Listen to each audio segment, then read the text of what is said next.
how wonderful it is to have guests, to entertain others, to practice hospitality. Jesus takes that and shows how there's even a greater spiritual benefit of practicing spiritual hospitality. That's what we're going to get at in this week's spiritual exercise.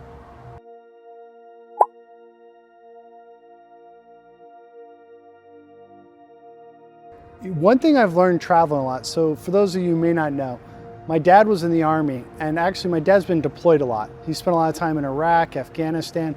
My sister's been deployed several times. My family's lived in Panama, Germany. So we've traveled a lot, and we've gotten to experience a lot of different cultures.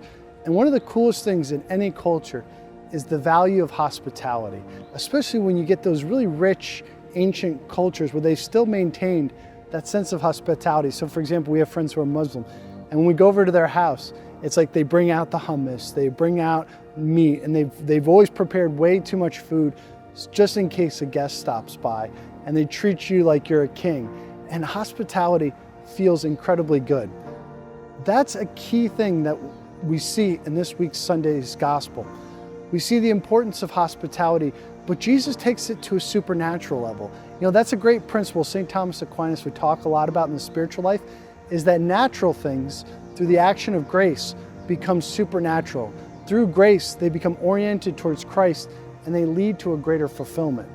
So there's a sense that in hospitality for Christians, when we're accepted as a guest, there's a supernatural benefit where when people accept us into their homes, into their lives, that there's blessings that pour upon those who are good to Christians, or those who are good to those neighbors, those folks, those strangers, whatever it might be.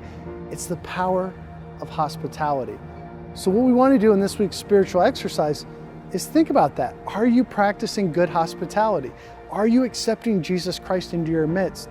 When you accept brother Christians, when you accept the foreigner, the stranger, somebody outside of your normal values, whatever it might be, when you accept that person in the spirit of hospitality, making them feel like a welcome guest. So do an examination of conscience around that and try to grow in your practice of hospitality.